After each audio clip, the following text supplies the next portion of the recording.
Thanks, Sarah. Um, First off, my name is Sage and I'm a junior specialist in the Johnson and Jeffries lab at the Center for Watershed Sciences, and I'll be facilitating this discussion today. As for the structure of this talk, we have kind of like two segments. The first segment will be giving introductions and going through some prompted questions for our panelists. And then in the second portion of this discussion, we'll open up the floor to an open conversation and also questions and answers between our audience and our panelists.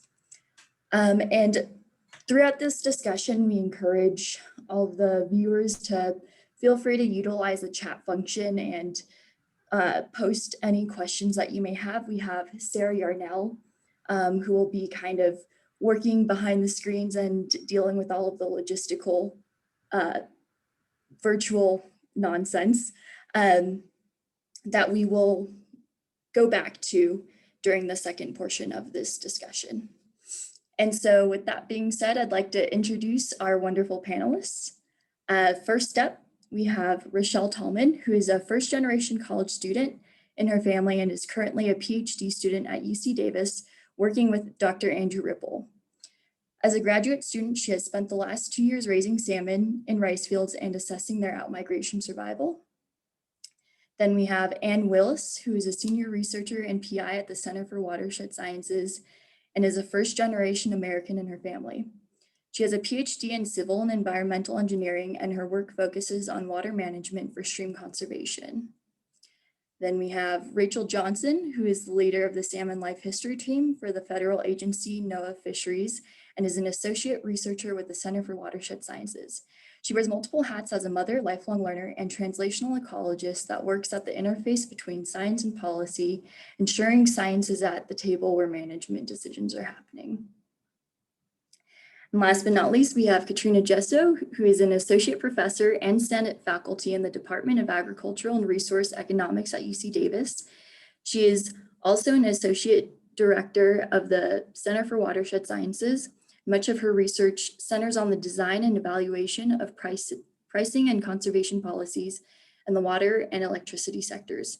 She specializes in environmental and energy economics and works to balance family and career in academia.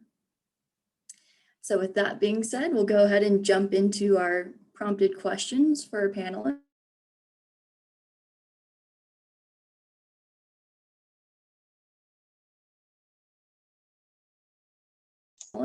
Now, the first question that we have today is read about or have seen on TV, and what role did this person play in your career path? And so we'll go ahead and start with Rochelle, if you don't mind being the first to share. Sure. I have had a lot of role models. I was really lucky as an undergrad. I worked for multiple graduate students, and a lot of them were females, and they were doing amazing work doing marine biology stuff. And so that got me really inspired to get into the field. And then once I got into fisheries, I actually had a lot of male bosses, but they were just as supportive. And I'm actually going to do a little throw out to Rachel. At my first AFS conference, she was one of the keynote speakers, and it was an all women's panel, and it was amazing to see all these women do freshwater work. So I felt really lucky that I've been super supported in my path. And especially with grad school, it was a male mentor that was like, you need to go back to school. This is your time. Like, there's resources for you. Like, you're going to do this. So yeah, I feel like I've been very lucky on my journey to hopefully becoming a biologist one day.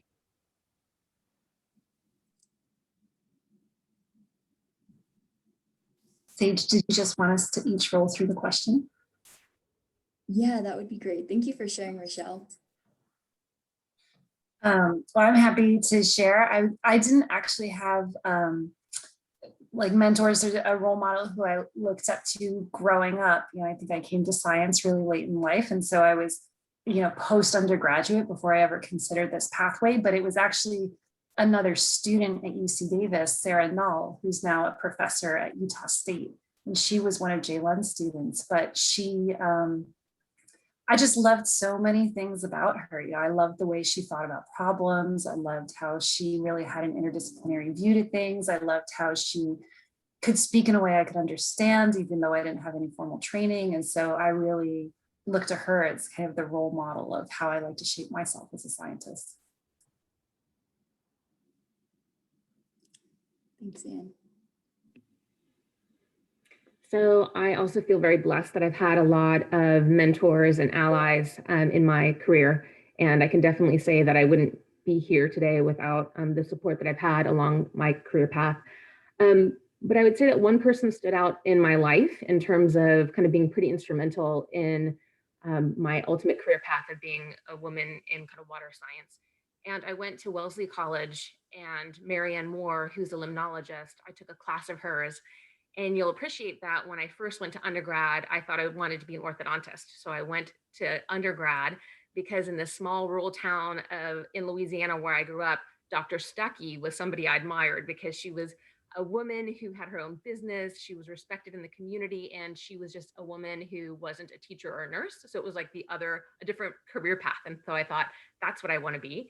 But when I went to Wellesley College and took this limnology class, I got the opportunity to do get exposure to my first kind of field research opportunities.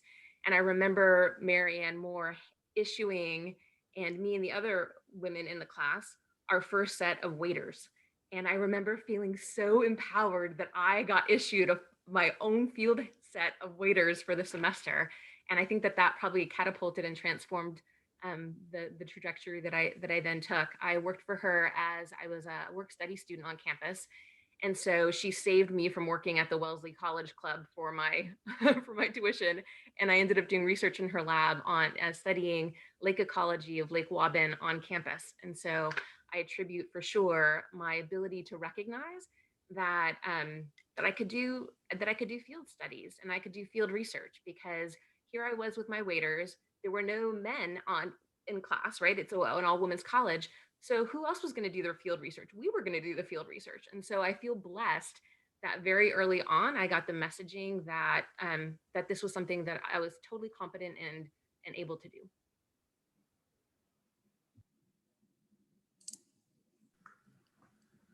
This is a really kind of tough question. I kind of like stumbled into different mentors for different reasons, and kind of collectively, I think they've kind of really constructed a path that has like worked for me, right? I've taken kind of pieces of all of them and kind of assembled them together and kind of made a path that works for me. I was like thinking about this question this morning, and I think there's this one woman who probably would never remember me if she saw me, but when I went to college, I was like the first in my family to go to a school like that I went to. And I remember I got an F on my first exam, and I never gotten an F in my life. And then I got an F on the next exam, and I was really, really struggling. And this woman who was kind of teaching the biology class, Karen Malatesta, or she was like an assistant to the professor, she pulled me out and she sat down with me for a good 3 weeks, and she kind of taught me how to study for an exam. And why I think about her as a mentor, and kind of the thread she shares with a lot of mentors I've had, is like they've exposed me to things that I otherwise didn't know about and wouldn't have even entered into. Kind of like Rachel was saying, like life of a researcher, or, you know, in this one, like how to become a good student. And so I feel like I've really kind of stumbled into mentors who have all fit in different roles. But she was one, I think, that really kind of got me on the track and really interested in kind of the environment, generally speaking.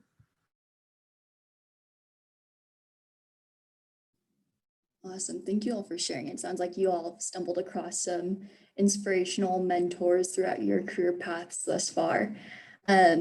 With that being said, just the importance of mentorship and having these people in higher positions that younger folks could look up to and identify with even, which kind of leads into our second question, which is a recent article by undergraduates for undergraduates published in the journal Ecology and Evolution identify imposter syndrome as being a leading cause of minorities leaving STEM. Have any of you ever felt imposter syndrome in your field? And if so, how have you managed to navigate it? So I think the first time I actually heard this term was when I came to grad school. So I didn't even know it existed when I was an undergrad. But I really suffered with it my first 2 years of grad school. I just thought I had lucked out and the system let me in, and I should just be so grateful to be here because I finally got in. And I think what helped me was basically talking to my to people I went to grad school with, and the people that I thought were so confident that didn't have it turned out they had it too.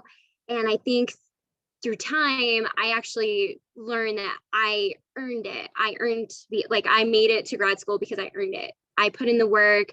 I wanted to be here. I made the connections. I didn't luck out. Someone didn't misplace my application. Like, the school wanted me, but it took time to get to that place. But I think the most important part was talking to people and actually normalizing that term. Like, I wish that was said more in my undergrad days, because it felt, with GGE, we go on this big trip called the Odyssey, and that was the first time it got brought up. And I was like, man, I wish we had talked about this way sooner, because I think even at the undergrad level, and probably even at high school, like, you can feel it, but I'm like, I never heard about it until literally that day on the trip. So I think it's a very normal thing. And I don't know about others, but it took me a really long time to get out of it. Yeah, well, I would say congratulations to Rochelle for feeling like she got out of it. I'd love to know how to get there. This was an interesting question for me too, because, for me, like the natural, it was like, oh, every day, but the form it takes is not always the same. And so I feel like in the beginning, especially since when I came into science, I was coming from a liberal arts background, like full on, I am an English major and a journalism major. Like, there was no piece of that was science related at all. And so in the beginning, I felt like my imposter syndrome, like, one, I didn't belong in any room I ever walked into, because there are no English majors, at least they're not that common. I haven't come across many myself. And then also feeling like, by default, of course, everybody else must know more about this than I do. Like, of course, I'm not the expert. And so, that has stayed with me for a long, long time.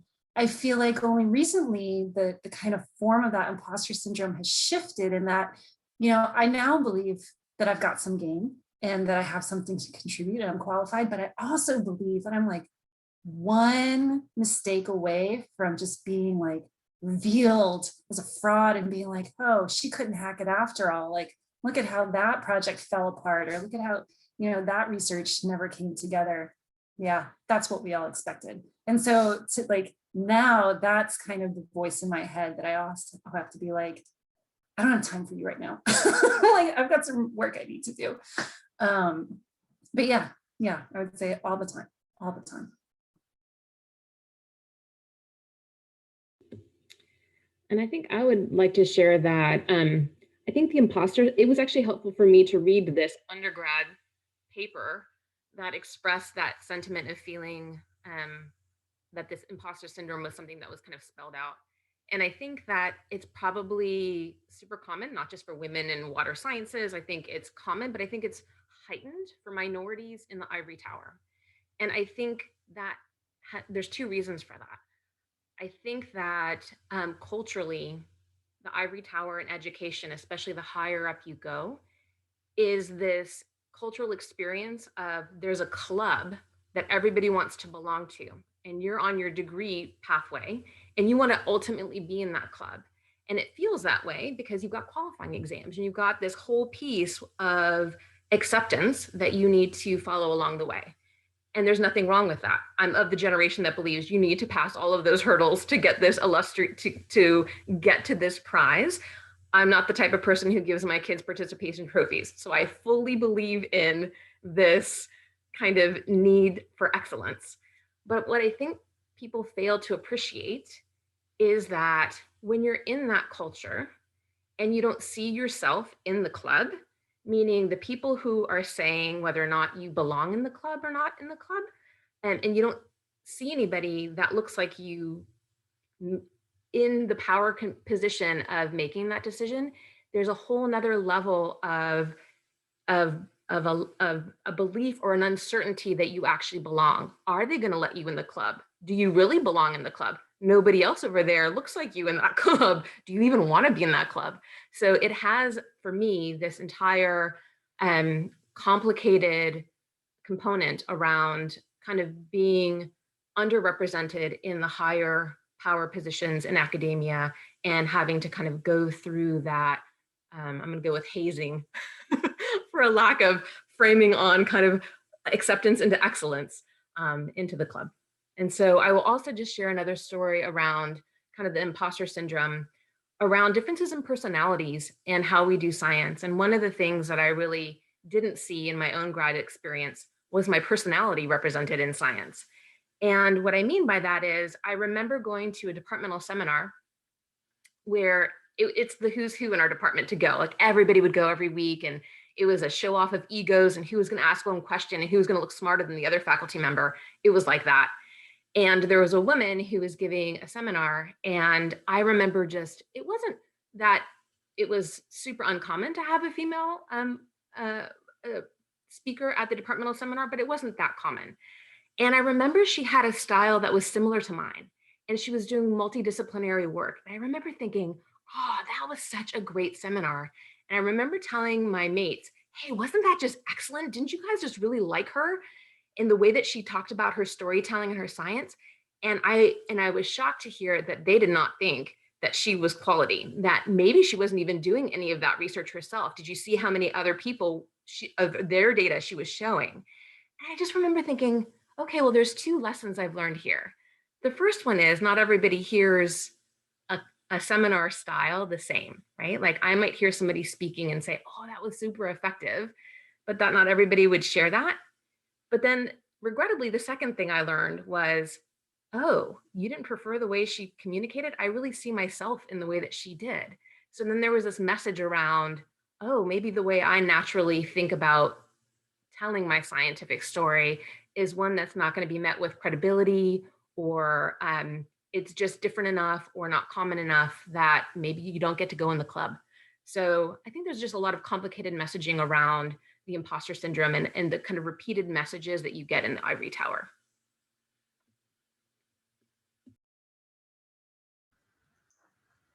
In terms of imposter syndrome, I feel like for me, I think of imposter syndrome kind of in two ways. So the first is like in a pure academic sense, right?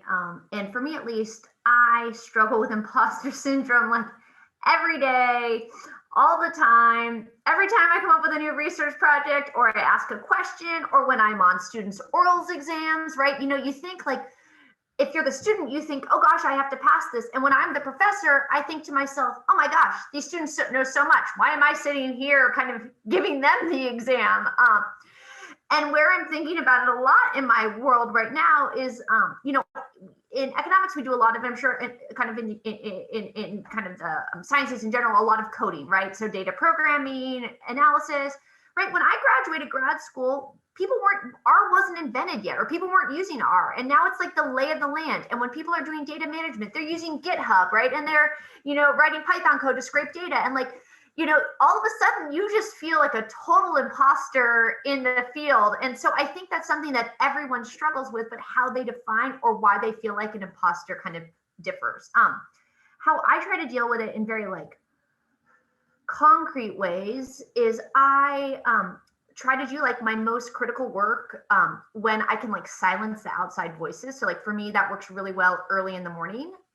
The other thing I always do in seminars is I sit in the front row so I don't see who's behind me if I want to ask a question. Like these are very tangibles.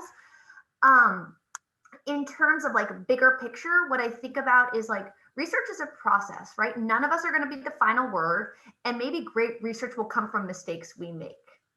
And so I try to kind of have that attitude when I'm giving seminars, but also when I'm doing my work. Like we're just kind of like one piece in this process and we're not the final word on it. And so that makes me feel a little bit better about my mistakes, but I think this is something we all struggle with. I also think for students, at least, like what you see is all the acceptances, right? So we put our CV up online and what you see is all the acceptances. What you don't see is like the numerous rejections that came before that acceptance, right? And so I think, you know, you get like kind of the pretty version, or when you're taking a class and you review a paper, you see the paper that's published, but you don't see the paper that's gone through the full revision process. And so I think just kind of,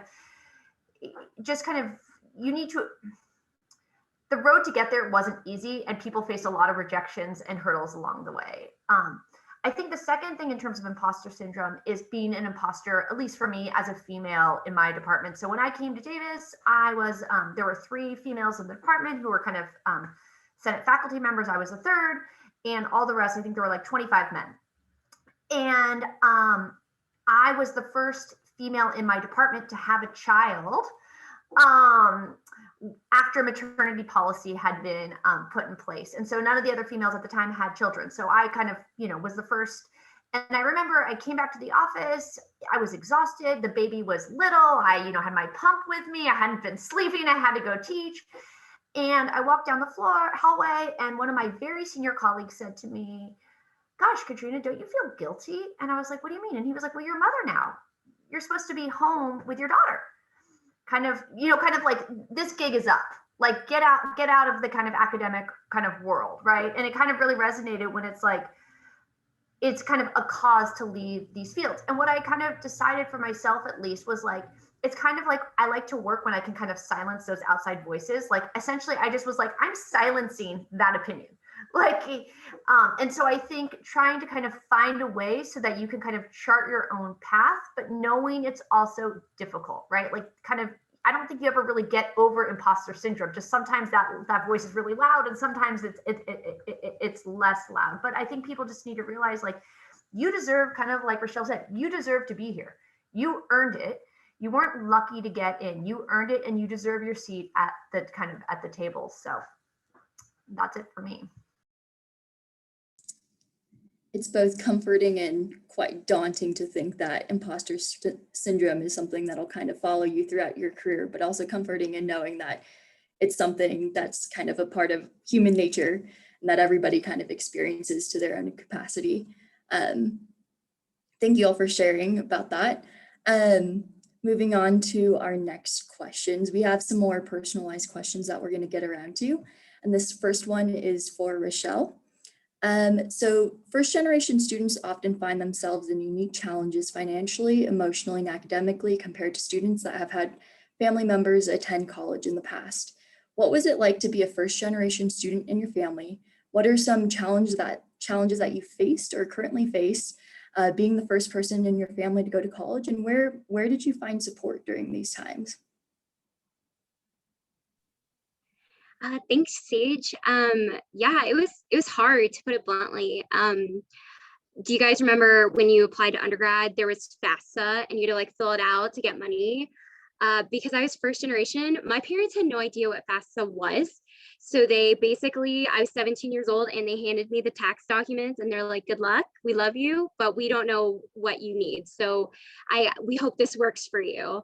And luckily I figured it out, but that was hard. And then even just applying to college was hard because my parents had no experience to share, like, this is what we went through and this is normal to feel stressed to try to get your applications on time. And again, it was kind of met with, "We love you, we care about you. Here's the credit card to pay for the fees to apply." And once I got into undergrad, we talk about classes that we struggled in. I was in organic chemistry, or no, it was biochemistry, and I thought I was going to fail. It was like, I took a midterm and I failed, and I called home sobbing because I had never failed a class before in my life. And I was just like, I don't know what to do. And it was the first time that my dad was like, "I had no advice for you," because I had never been in that position. I've never been to college. I've never been in that kind of class. And so he actually, I found out later, he drove a half hour to my aunt and uncle's house because they were college educated. And he's like, "Michelle's really upset. Like, what do I say to her to make her feel better?" So I feel lucky that even though, my parents didn't know the ropes of academia, they would go find people to try and help me. And, my friends in college, they came from families that had went to college. So they were really supportive. They made sure like I got the information I needed, like there were deadlines, like we were all set. So yeah, I feel lucky there was the support, but it was still hard because I didn't have someone like directly to be like, "Hey, I have this question." And it's funny because even within my extended family, it stayed the same. I'm still the only one who's made it through college, who's now in grad school. And I have a niece who's in high school, and her mom's like, "You have to go by Rochelle. Rochelle's the only one in the family that even understands this whole process." So it's nice that now someone in our family can kind of give that information and hopefully pass it on. Definitely, yeah. Lucky that your niece has you now to kind of help guide her through the academic process things, because it really, yeah, it definitely comes with a handful of struggles and different obstacles for different people depending on their background and where their family is at and socioeconomic standards. So yeah, so many things that go into that process. Thank you for sharing. Next up, we have a question for Anne. Our question is, how did your experience as a first generation American influence your career choice? What aspects of your experience inspired you to pursue a career in civil and environmental engineering, and what were some of the challenges that you faced? Thanks for the question. So I would say I resisted going into science as hard as I could because, so both my parents are immigrants. My dad is Greek, my mom is South African, and they're also older. So the kind of periods of history that they lived through were remarkable, but they're also really far removed from kind of any lived experience I've ever had. So my dad was born and raised in Athens, Greece during the Nazi occupation during World War II. And then my mom was living in South Africa all through the whole apartheid era, and then all of the kind of struggles that went against resisting it. And my dad's family was a military family, so it wasn't just like they were living in Nazi occupied Athens, they were also part of the kind of official resistance, you know, trying to navigate through all of that. And I think both my parents have said separately that just kind of living through so much turmoil and seeing how quickly entire civilizations can collapse completely made them really aware that they needed to get someplace where they could build a relatively stable life for themselves, and that if you're not going to be born into that kind of stability and affluence, you need to have a way of earning it. And for them, when they came to the US in the 50s, I mean, this was kind of pre-McCarthy era. So the US was like the savior of the free world. You know, we had just liberated the world from any number of horrific events. And so they were like, this is it. The only way up is through education. And the best place to get an education is in the US. And so here they were. And so my mom went to Wellesley College, as did both my sisters. That was another choice where I was like, I'm not doing that. It was so foolish thinking back on it. And my dad was down in Georgia. He went to University of Georgia in Athens, and then he went to the University of Texas, and both of them became biochemists. And they were both like, science. They were like, Anne, like science is the way. You're gonna build a career and build a path. And I was like, how about English literature? You know, that was my big rebellion.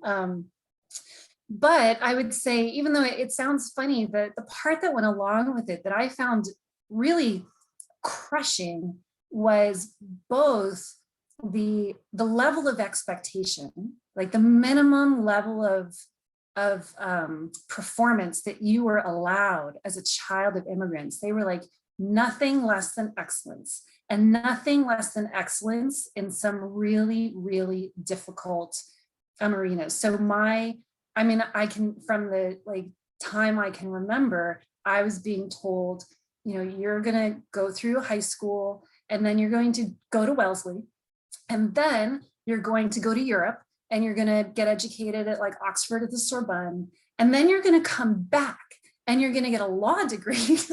And in my mind, I'm doing all this math. I'm like, oh my God. And then they're like, and then you're gonna be an excellent lawyer.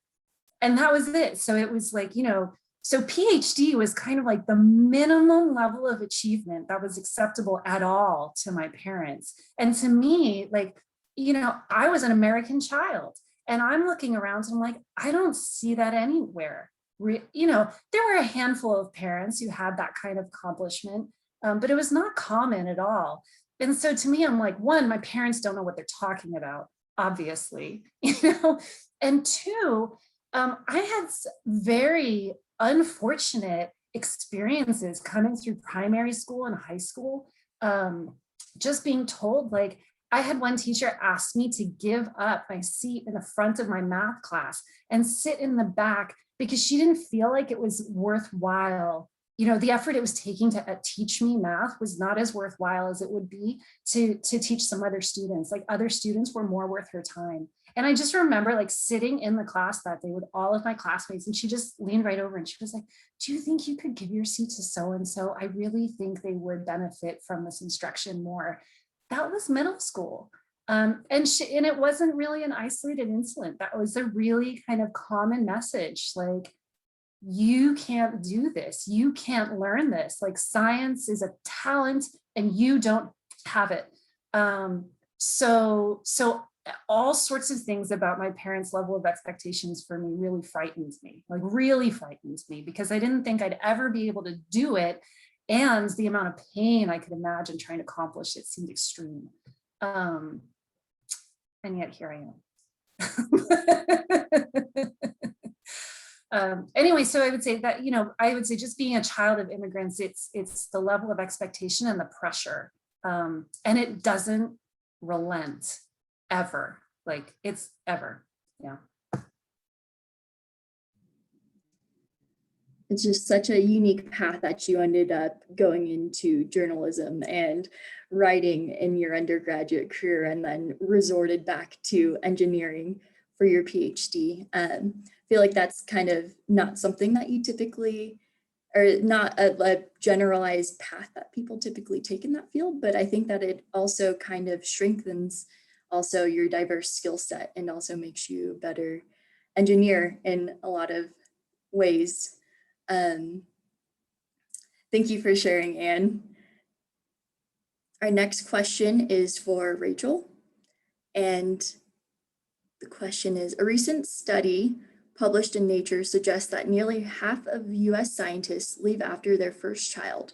By contrast, only 23% of new fathers leave or cut their working hours.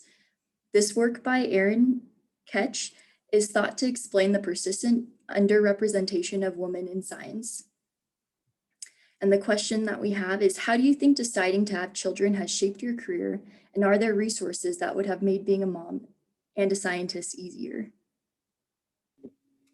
Yeah, thanks for that. It's kind of a strange time to be actually examining that question in the time of 4 kids remote learning, me and my new 4 coworkers at home. So I think there are additional burdens, and I think we're just starting to actually scratch the surface with the impacts, disproportionate impacts that being a working mom is playing in our kind of economics. They're calling it the female recession. I think that women just are disproportionately, when they do decide to have kids, disproportionately the caregivers, and sacrificing a lot of kind of their careers in order to kind of take on that additional role in families.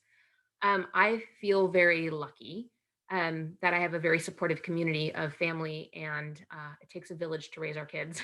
So I feel very blessed. I can share that I always knew I wanted to have kids, and yet when I was in grad school, which is when my biological clock was ticking, and I was in a same-sex marriage at the time, and so it wasn't just that I was going to get pregnant. It was a very explicit decision. And it was not a hard decision, but it was a challenging decision for a variety of reasons. The first one had to do with the fact that there was not a single PhD female in fisheries, in ecology, that I could even point to that had kids. And so I feel like I'm this gap generation where like the beginning of a lot of change has happened. But at the time, looking around, the women that I admired, Sue Sogard, Mary Yakovlevich at the NOAA Fisheries Science Center, excellent scientists, no kids. Looking around at faculty on campus, excellent female scientists in ecology, no kids. So there I was about to try to get a PhD, but I wanted kids. And so I did. I started my family in grad school, and it's interesting because I would say Sarah, Anne, and I had this conversation because we all have kids, and it's probably the most common question I get from female grad students is this a good idea? Is this the right time in life? It seems to be a very a big question in people's lives as to whether or not they're going to have to sacrifice the perception of having to sacrifice your career to start a family and what that might actually mean for your career. What I would say was that having a kid in grad school for me was perfect. I had the flexibility that I needed to be able to raise a young kid at that time. The challenge is also a financial one. Grad students, we don't earn a whole lot. So being able to pay for childcare and go back is a real struggle. So I got lucky in that I was just finishing up my last chapter when I had Zach, and I didn't have a lot of field work that I had to contend with. So for me, the actual timing worked out very well. What I would say was that because there was no examples of women who had had kids, there were also no resources to contend with me coming back to work, right? So there was no lactation center at the Marine Lab at UC Santa Cruz. There was none at the NIMS Science Center. There were no women who'd had kids there. There were hardly any women there. And so it was almost like there was just this looming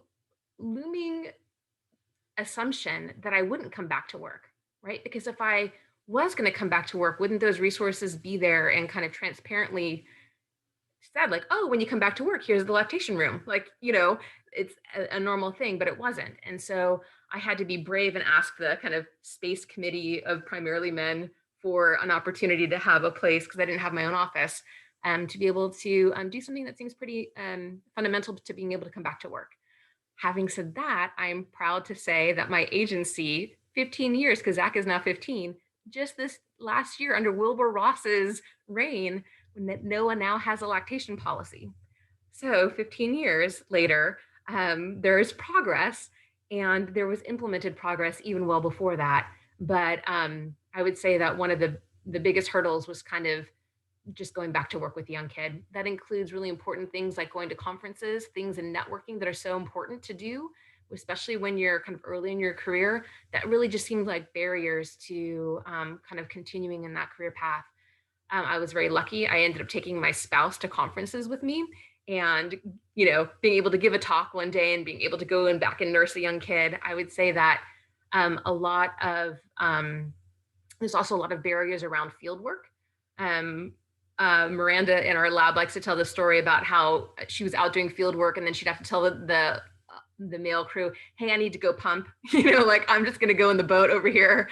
And so there is just some physical logistical considerations, especially with having kids early on in life. And then just for me, the prioritization of flexible work is the only way to balance those pieces. So I feel very blessed to be in a career where I can, for example, the kids are going back to school in our school district, my elementary school, for a half a day.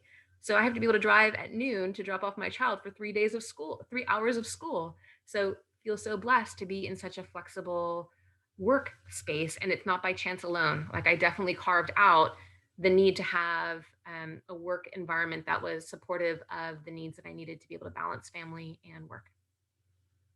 I'll just stop there.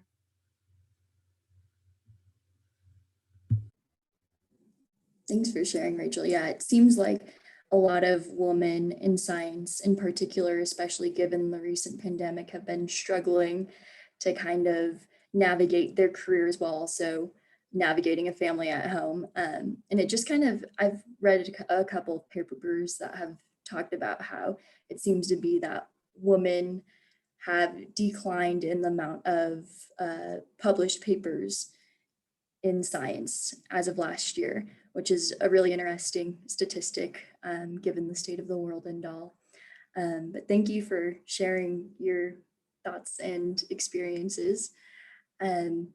Our last question is for Katrina. A recent New York Times article on women in economics surveyed a pool of women and found that only 1 in 5 women reported being satisfied with their overall work climate in the field, and nearly 1 in 3 said they avoided speaking at a conference or seminar because they feared disrespectful treatment. What is your experience as a female faculty in a male-dominated department and field? Thanks, Sage. So I would say I have had like high highs and low lows, in the sense that I have really benefited from having some amazing female mentors in economics. many of whom like gained nothing from mentoring me, right? They were just being generous with their time and with their advice and looking out for me. So like I really benefited a lot from having these just dynamite female economists, my advisor, Sheila Olmstead, Catherine Wolfram, who just got tapped to be part of kind of the Biden administration on climate and energy, Laura Taylor, who now is like the department head at Georgia Tech, just like a lot of Kathy Kling, who's at Cornell, like just a lot of really killer women kind of in the field that have just been so generous and just kind of like life altering kind of in terms of my career. So I feel like those are like the really high highs. And I've also, I think, but I think economics, and I think this is changing.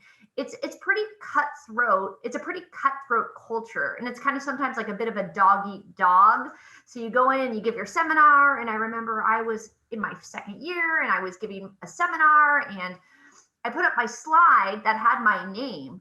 And it was like, where's your social welfare maximization function? Who would even care about this question? We know everything we need to. And it was like, I couldn't even say my name before just like the questions just came kind of like, you know, just started kind of, I just felt like I was being like overwhelmed and drowning in them. And so I think like that is an example of a low. I think another example of a low sometimes is you just never feel like you belong. Like everyone's going out for like a beer, but you don't know if that's okay or not. And you know, and those are opportunities to kind of network and start new projects. And just like when I talk, I always say things like, I think that, as opposed to this is the way it is, kind of that definitiveness in my tone. And so I think like, sometimes it can be really, really just challenging. I mean, I think what was actually for me nice about these articles, so there's been this proliferation of articles coming out in the economics world about just like how tough it is for females. And I think what at least has been nice for me in it is like, I don't feel alone anymore. Like it wasn't my seminar experience. It isn't just my own, just like feeling like I'm getting like kind of knocked down. Like it's just kind of a shared feature of the culture. And so like, those are the low lows. I think one thing that has really helped me in terms of my experience actually here at Davis has been the Center for Watershed Sciences. And the reason I will say that is what I'm really interested in is kind of the environment. And sometimes that takes the form of energy and sometimes that takes the form of water. And what's been fun for me is to be able to kind of go over to the Center for Watershed Sciences. And it's not like, it's about the question and not always like, do you have the fanciest model to solve the question? And so I think for me, that has been kind of, you know, working on this like nitrate and groundwater project a while back and kind of working on some upcoming projects. Like that has been really fun for me because I feel like I could get out of my field or my tribe a little bit and kind of take a big breath. I think the last thing I want to say before I kind of round out is I think like, what is my experience as a female faculty in a male dominated department and field is I think like for me, I really love research. Like I love it. I love doing research. I would do it if you know, I kind of, it's not that I eat and breathe it, but it like gives me a lot of joy and happiness. And I think I just try to keep my eye on that like North Star, right? Like this is why I'm in it because I like doing research and I think my research matters. And so I just kind of try to kind of keep that mantra kind of like front and center when I start to get down. Yeah, and just kind of use that kind of to navigate me forward, right? And just kind of keep focusing on it, let my research do the talking and try to, again, like drown out the negative voices and listen to the very positive ones. And there are those as well.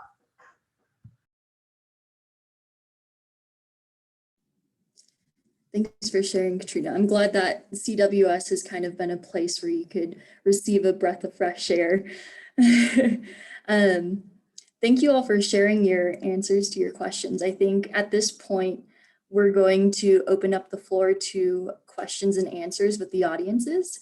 I wanted to invite Sarah back to this panel. And if there were any questions that were posted in our chat, if you could help us navigate us through that. Yeah. Are there any? So I was just going to add that there haven't been any yet. I've been posting in the links. So perhaps if folks either would like to post their questions in the chat, please feel free to do so, or potentially just raise your hand using the reactions at the bottom of the Zoom screen there, and we can just call on you. And then please, at that time, if you would like, feel free to unmute.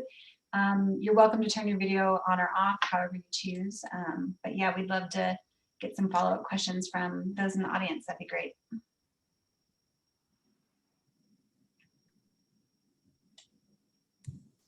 Sage, while people are thinking about a question, can I open the discussion that we started with Rachel's question a little bit broader? Because I felt like when we had that discussion internally about, having a baby in grad school, it was so fascinating like when we were talking about it. And because I wanted to jump off of something she had said about, I find when sometimes folks are sending prospective students to me about coming to graduate school, it has really been surprising to me that by far is the most common question I get across the board. Like, is this a good time to have a baby? And so now I have 2 kids. One of them I had when I was in private industry as a consultant. And then my second, funny story, like, I thought that window had closed, for my husband and me, that time of us having new babies in our family was over, which was fabulous because I wanted to go and get my PhD. I wanted to go to graduate school. And I remember getting the email saying I'd been accepted, and then thinking about it, being like, okay, am I really going to do this? Like, why am I getting a PhD? And then being like, no, I remember all the reasons, like they're very good reasons and I want this. And on Monday, clicking, yes, I accept my position in my PhD program. And on Wednesday, walking to lunch and just being like, I think I'm going to throw up. And then I was like, oh my God. And sure enough, I was pregnant. And my due date was exactly 2 weeks into what my first quarter of my first year of PhD classes were going to be. I feel fortunate to have already had the experience of being a mother because I felt like I knew exactly what I was in for. And I also, just to kind of flesh out the story, I had also recently been awarded an NSF fellowship for graduate school, and I hadn't told my advisor yet. And I remember thinking about it, being like, okay, I know what I'm going to do. And I walked in the next day and I walked into his office and I was like, so 2 things. I was like, 1, I got the fellowship. Yay. And then I was like, and 2, I'm due to have a baby 2 weeks into the quarter starting. And I just felt like you should know that. And fortunately, so my advisor was Jay Lunds, and his immediate reaction, he was like, this is not a problem. He was like, there must be a solution. His instinct was like, even if nobody has ever done this before, we need to know how to do this because we need to be able to accommodate this. And so he immediately just kind of went into like, we're gonna figure this out. And that was his message to me. And turns out figuring it out meant deferring for a year because I felt like the experience of recovering from childbirth and breastfeeding and being in my first year of a graduate program. And I was working because I had to work, I was providing benefits for my family. And I just looked at all that and I was like, that is not a recipe for a win.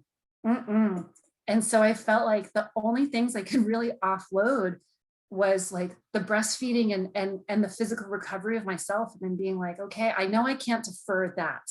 So we're going to focus on that. Like first things first, care for myself, care for my infant. And then when we're kind of out of that cycle, a year into it, that's a much better time to start graduate school. And so that's what I did. And I was so thankful I did because I ended up experiencing postpartum depression, like severe postpartum depression after my second daughter, which I had never experienced either. And so having the space to prioritize myself, my own care was critical. And I was so thankful that, again, for Jay's immediate reaction, like I just felt like no matter what came up, I had cover and I had support. And that was really interesting. So long story long, I would say, I can't say that I recommend having a baby while you're in graduate school. But I think then thinking about the difference in Rachel's and my experience, I might feel very differently if I were looking at kind of like the tail end of my graduate experience versus like day one. So anyway, I just wanted to share that because, like I said, it is a very common question. And I think people do think about it a lot. So I'm going to ask a follow-up question that's open to any of the panelists to ask that sort of related to this. One theme that's resonated that I've heard through all of this discussion we've had so far is the best way to balance family and work life is for flexibility. And I see this with our male colleagues as well, who are also helping out and doing caretaking at home, is just this neat, like, if you want to find that balance, you have to have flexibility. So I'd be curious to, and everybody's sort of touched on that in some degree, and even Rochelle in terms of being flexible about you figuring out your path, right? And having that need to make progress by thinking outside of the box and being flexible. So my question, I guess, to everybody is, would you agree with that? And do you think that, would you agree with it or disagree with it? Or do you have any additional comments about that need for flexibility and how you've been able to find flexibility in your balance with dealing with your career? And I don't know if anybody wants to just go ahead and go for it first to respond. And then there's another question in the chat after this as well. I'll jump in about the flexibility question because I think especially my experience as a student is like when you're working, and especially if you're working with a supportive boss or advisor, that flexibility is something that's really available to you. But when you're a student, sometimes it's not. And the specific example that I kind of look back to in my experience was the difference in when classes were scheduled versus when daycare was open on campus. And so I had this experience where I had a must-take class and it went from 4:10 to 6:10, like 3 days a week. And daycare closes at 6, and I am financially penalized when I cannot be there on time to pick up my child.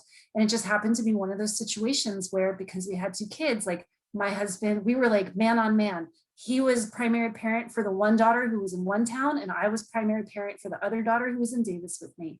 And I remember going to the professor and saying, this is my situation. I feel like I need to miss kind of the last half hour of your class because I have this situation, like, and I don't have a way around it.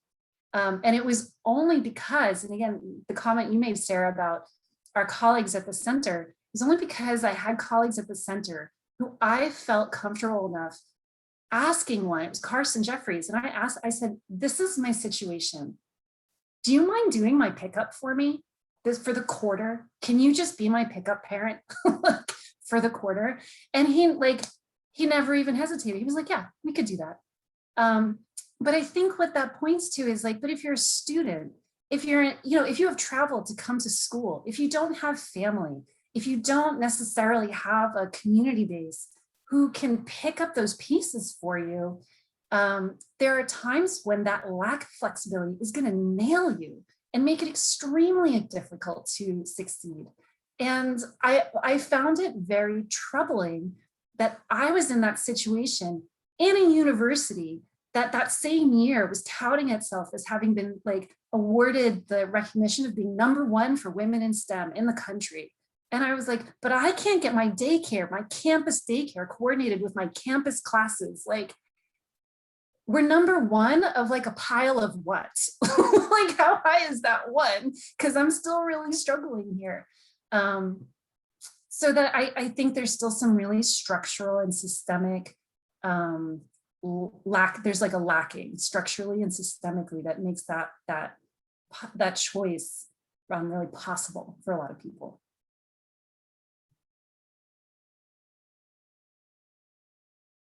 Yeah, Katrina. I would second what Anne says, but I am going to move it in a different direction, which is more in the sense of like, one thing I think at least for me as a researcher, is like, you don't know when inspiration is going to spark, right? Like, so you're working on a revise and resubmit, or you're in the lab working like through an experiment and you need like 45 more minutes to finish it, but you don't have those 45 more minutes. You have 5 more minutes, right? Or, you know, I'm working on a revise and resubmit right now, and I wanted to get up early this morning to work on it, but then my little girls woke up at the exact same time, right? And so I think like what is hard for where you don't have the flexibility always, like when you're in the mindset to do research, and as we all know, research is not this linear thing, it's very non-linear. It doesn't always coincide with when you have flexibility in your time to implement. And so I think like the flexibility I have a really hard time with that, like juggling that, like flexibility in terms of like when I am ready to do like my research and when I have time available to do my research, right? Because research doesn't work in like 15-minute, like for me in like 2 to 2:15, you know, or 2 to 3, it kind of hits when it hits. And so I think that is one thing like I constantly struggle with in my balance, is like getting that quality research time in and like trying to find some flexibility in there.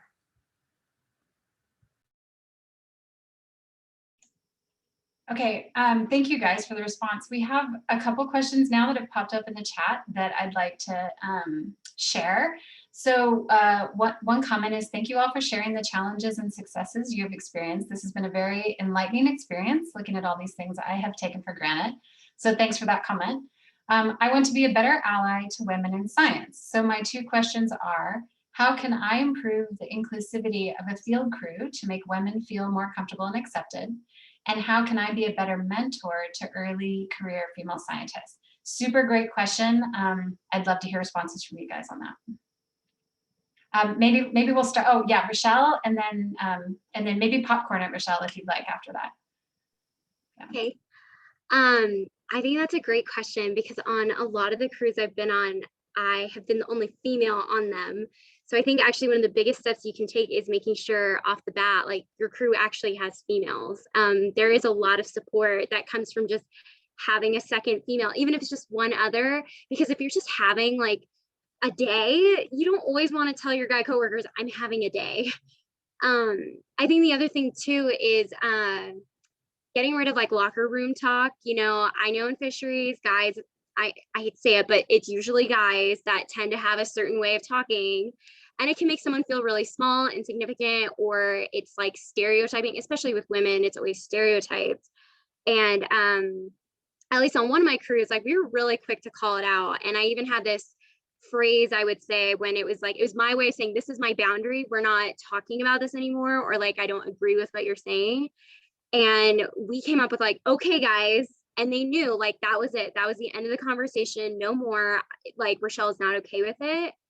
I think it's also important to create like a really safe space.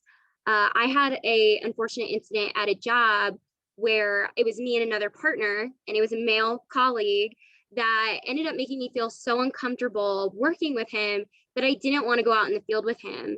And it ended up becoming an issue, and I decided not to return to that job. So when I started a new job and I was the only female, my boss at the time had said, you know, would you ever tell me if something were to happen in the field? Would you tell me?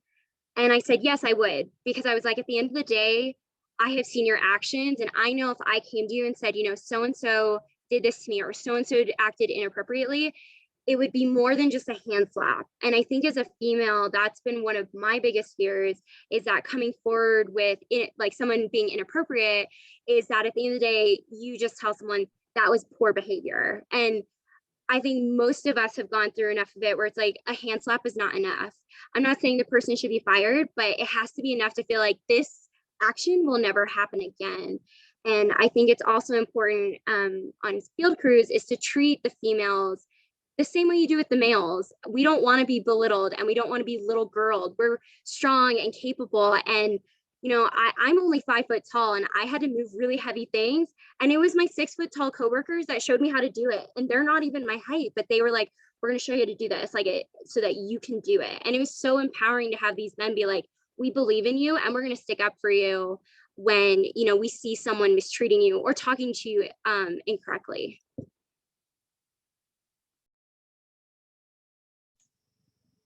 Does anybody else want to weigh in? Yeah, Rachel. I just wanted to weigh in and just say that I really appreciated to hear those stories, Rochelle. And I would say that I spent my early 20s being one of the few women doing field work at the NOAA lab and feeling, trying to find the balance between femininity, my own authentic femininity, and the perception of what I could do and couldn't do in the field. Like, I feel like I spent a decade totally dressing like my tomboy version of self, because I was concerned I was going to be going down the hallways when I wasn't in the field and people would be like, she can't haul in a net.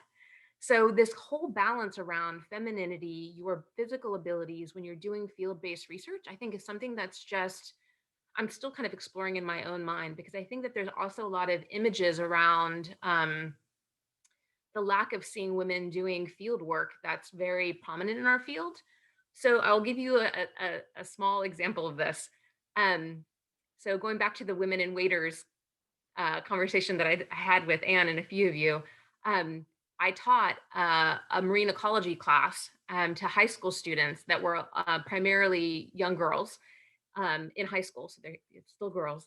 And I handed them their waders, and I expected them to have the same experience as when Marianne handed me my very own, kind of this empowering piece, like we're about to go beach sailing into the lagoon. And they put on their waders and they started like doing these centerfold pinup pictures and wanted to take selfies of themselves in this like costume and being very objectified in terms of how they thought of themselves and their waders. And it horrified me.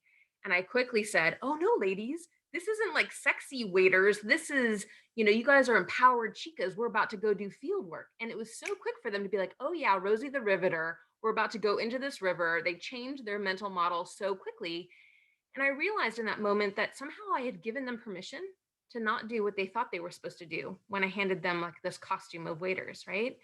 And so I think that there's some just societal expectations around women in general, and then how that overlays with their physical ability in the field in male-dominated professions is a complicated interface between the two.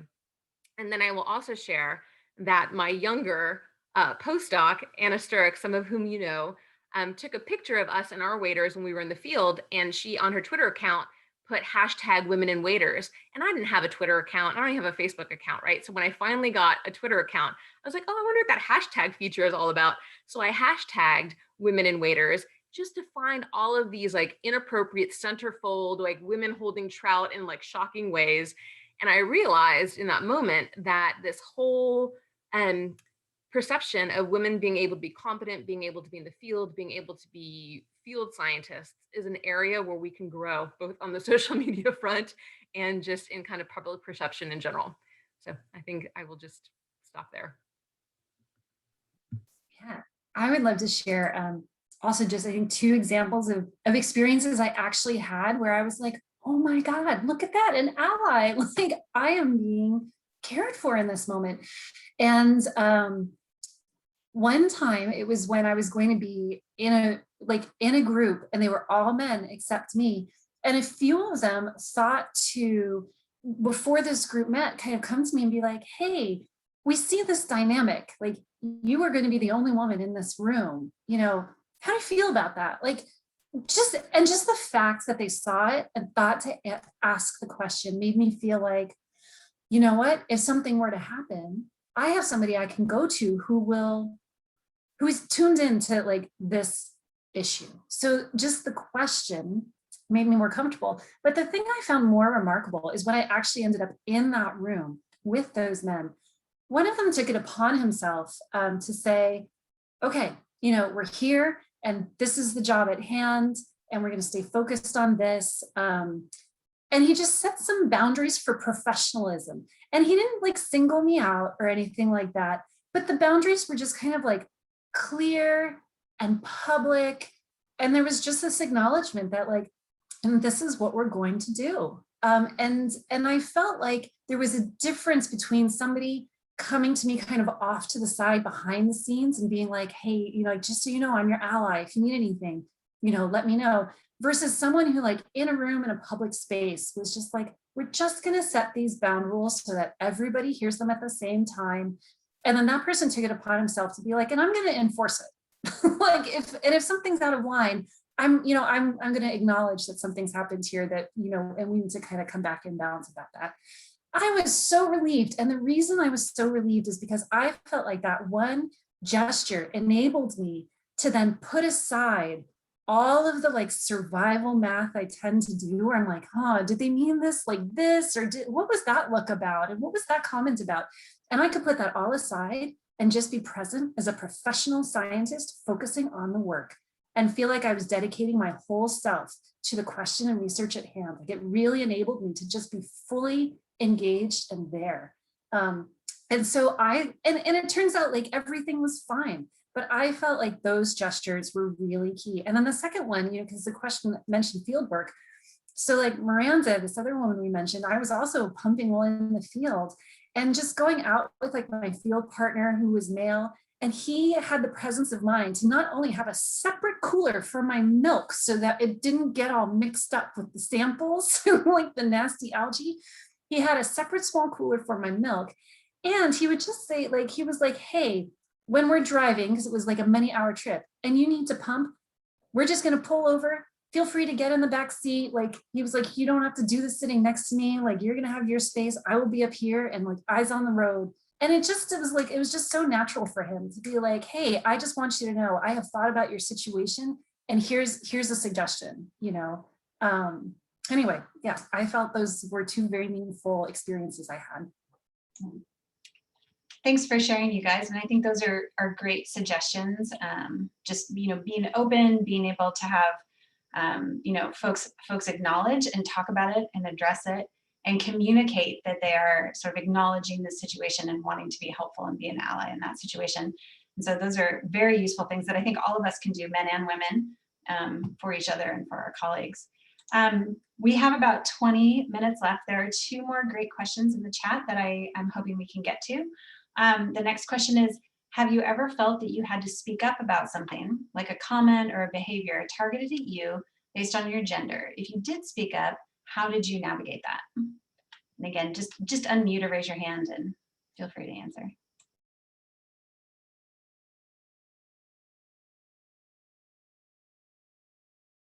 Okay, yeah, Rachel. I'm just gonna say that I'm not particularly good at speaking up for myself. I'm really good at speaking up for other people. And so I feel like that's kind of how I'm able to best assist in that. I don't know if any of you guys saw the Picture of Scientist documentary, but one of the things that I found particularly that resonated with me was there was a story around a poster session and then socializing after a conference. And one of the male colleagues was talking about how he was impressed that this lecherous guy kept coming up to these young students and kind of giving his hotel key after he chatted them up, and how he was really impressed that the women just kind of like laughed him off and that they kind of stood their ground according to him. And her insight there was, that's actually not the best way to handle that. The reason, and so the fact that you laugh it off, and I would say that I'm of the generation and of the selective forces, that's how I handle awkward situations, that I laugh it off. And so the reason I'm still in science is because I probably didn't use my voice, that I laugh it off. And I'm hoping that the younger generation has a different message. And I'm trying to think about in my own mentoring ways of how to help with that. I was really impressed with the way that Rochelle shared the story about how she handled the field situations. I wasn't raised that way. I was raised to be good. I was raised to not cause conflict. So I find it really hard to speak up whenever things are inappropriate around me. However, if I saw somebody being inappropriate to Rochelle, I'd be like, ouch, like it's much easier for me to kind of advocate than it is for me to kind of self-advocate, whatever that's worth. I was just going to add real quick, it kind of goes back to the last question of being an ally. Depending on the situation, can find it really hard to speak up. And I've had it twice where I was out being the lead on a project and someone wanted to ask some questions and they assumed that my male coworker was the one in charge of the project. And it left me feeling really small because I was like, why can't I be the one that leads it? And it's awesome when that coworker makes it very clear that they are not the ones in charge, that it's like, this is the person actually in charge. Like, this is the one you should talk to. Because I think it's also overcoming that stereotype that, you know, all water or fish biologists are male. And I think that's a huge way that makes me feel more comfortable speaking up, but especially in those situations, like I feel so small that I'm like, I'm not even supposed to be here, and I'm the one actually leading the project. I think one thing that is hard, so the question being, have you ever felt that you had to speak up about something, like a comment behavior targeted you based on your gender? And if you did speak up, and how did you navigate that? Just a few things is, first of all, I think sometimes when I speak up, the response I get is it's not about like gender, it's you just taking it that way, Katrina. Right? Like, it's you, it's not the gender. And like, kind of like Rochelle said, like that makes you feel small, and it makes you feel like it's you. I think the other thing that is hard sometimes is, I think we are not being honest if we don't say that sometimes speaking up carries with it huge costs, because it does. Even if something, so it carries a huge cost because it could be like kind of like academic suicide sometimes, right? In ways it carries another cost, even if it does work out on your behalf, because it involves a lot of your time that you could otherwise be spending on research, and just a lot of emotional energy. So I think like my response is like, yes, I have spoken up. It's also carried with it a really, unfortunately, it's carried with it a really big cost. And I think that experience has been shared, it is shared with a lot of others, whether it goes your way or not, just like the time and emotion involved, when all you want to do is have like the time to work again on your research and your projects, and like be kind of the best research you can. I think in terms of being an ally, like someone said, I think a way to be a great ally is also, if you see something that's not okay, you speak up, like Anne mentioned this, in front of everybody, not on the side after the fact. I don't want to hear it when we're having like our cooler conversation. Like, if you want to say it, like say it in front of everyone and be my ally, kind of there. And so I think it's a hard thing to navigate. I think it could lead to some kind of grenades going off. I think the greater purpose is it serves a greater purpose, but again, like it could be difficult to kind of to come up to kind of say. And I think if you want to be a good ally, you should also take the time to actively say it in front of everybody when you see that behavior going on.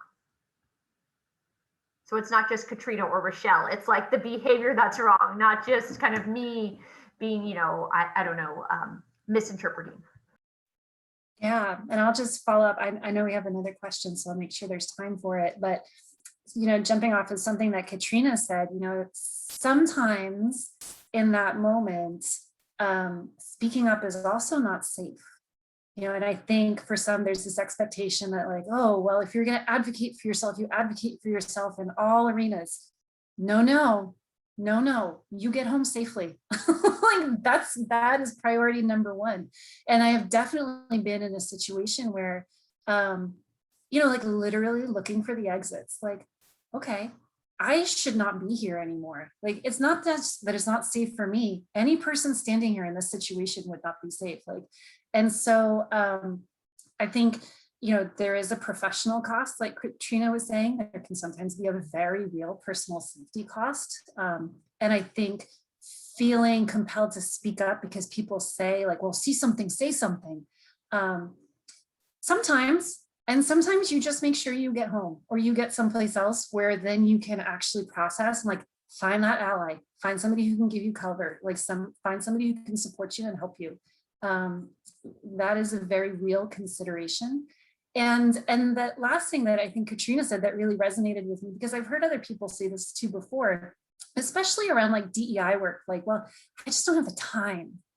And I feel like that response really infuriates me, because I think to myself, I don't have the time either, but that time was taken from me when that person said this thing or did this thing. And now I have to, as Katrina was saying, like file this complaint, go through this grievance process, come up with the emotional like wherewithal to say something to somebody else. Like, I don't have that time either, but it's taken from me.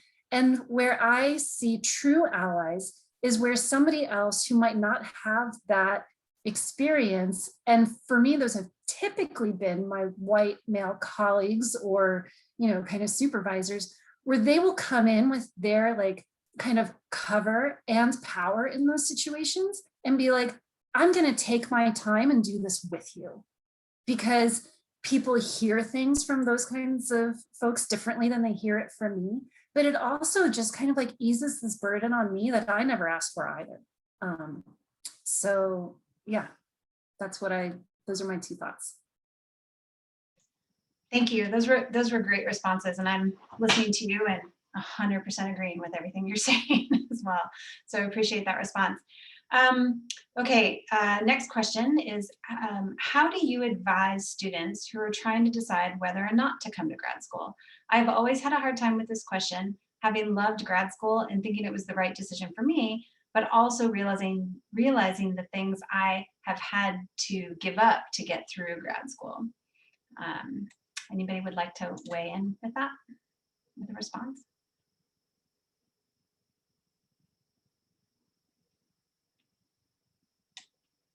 You can read it in the chat too, if it takes a moment to think about it.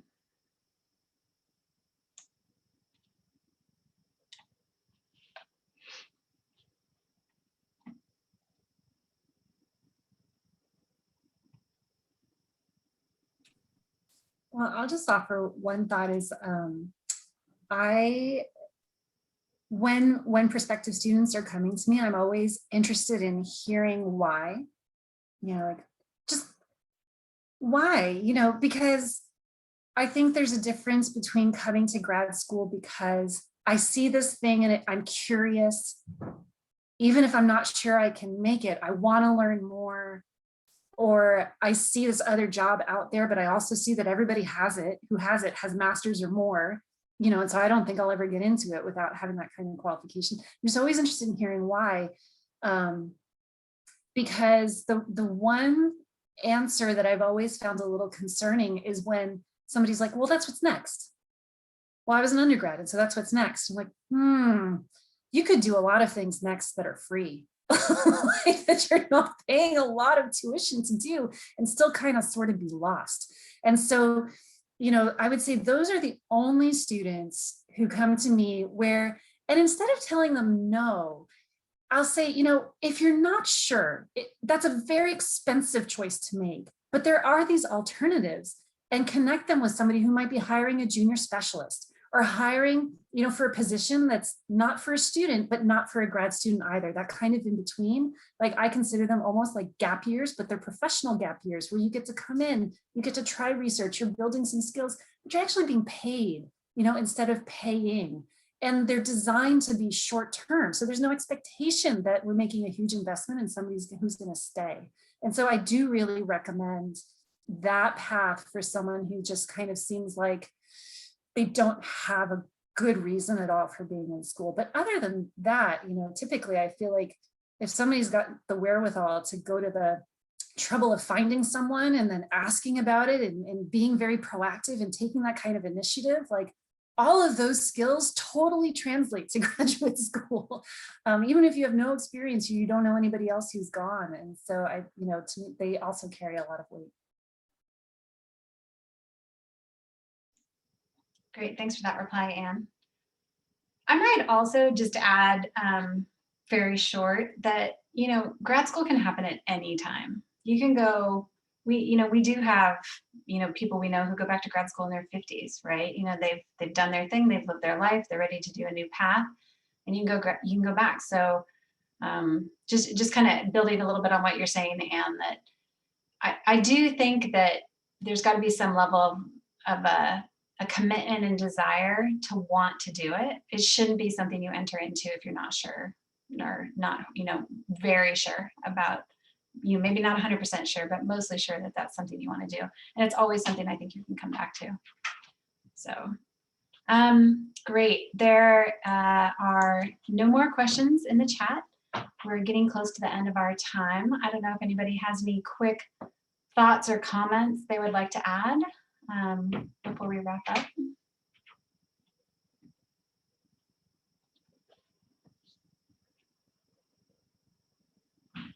Okay. Well, Sage, thanks so much. Do you want to go? I will personally just say thank you all to the panelists.